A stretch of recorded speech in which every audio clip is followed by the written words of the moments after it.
Assalamu alaikum wa rahmatullahi wa barakatuh.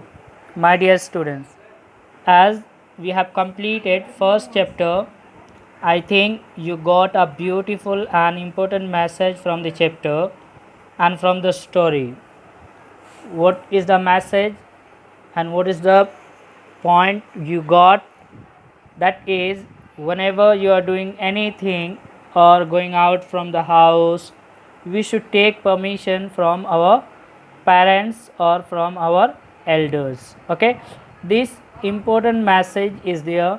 We should practice and we should take it in our daily life. Few things we have discussed in the chapter. First is al jumlatul ismiya, and second is al jumlatul fi'liya, third is fi'l lazim, and fourth is fi'l mutaaddi. Al jumlatul ismiya and al jumlatul fi'liya. What is the difference between these two? I told that if a sentence doesn't starts with a verb, okay, if a sentence doesn't starts with a verb, that is al jumlatul fi'liya. Why I use doesn't starts with a verb? Because if the sentence starts with a noun, as I have written here, hamidun talibun, okay, this sentence is also al jumlatul ismiya. Second sentence I have written huwa talibun. Huwa is a pronoun, not a noun, but still that is al jumlatul ismiya. Why? Because these two sentences don't starts with a verb. That's why these two are al jumlatul ismiya. And second is al jumlatul fi'liya. So you can understand its definition by the definition of al jumlatul ismiya, and that is if a sentence starts with a verb, that is called al jumlatul fi'liya. And second point we have discussed in al jumlatul ismiya, as you have seen here, at least two parts will be there. First is called mubtada and second is called khabar. Between these two, two things must be same. What does it mean? That is gender and number.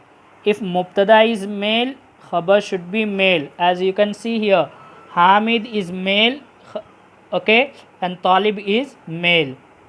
And if the mubtada is female, khabar should be female. For example, Zakiyatu Talibatun. Zakiyatu Talibatun. And second is number. If mubtada is singular, khabar should be singular. As you can see here, Hamid is singular, so Talibun is singular. And if mubtada is dual, khabar should be dual. If mubtada is plural, khabar should be plural. Second is al jumlatul fi'liya. So between fail and file means action and doer of the action. Between action and doer of the action, one thing should be same, that is gender. What does it mean? If file subject is male, its verb will be used as male. If the subject is female, then verb will be used as female. And second point we discussed fi'l lazim and fi'l mutaaddi. Fi'l lazim means intransitive verb and fi'l mutaaddi means transitive verb. Intransitive verb means if the verb does not need any object. If the verb does not need any object, that is called intransitive in English, and that is called in Arabic fi'l lazim. For example, tabki zakiyatu. Tabki zakiyatu. Zakiya is crying. Zakiya is crying. Okay. And second is fi'l mutaaddi. Fi'l mutaaddi means transitive. If the verb needs any object, it is called fi'l mutaaddi in Arabic, and that is called transitive verb in English. Okay.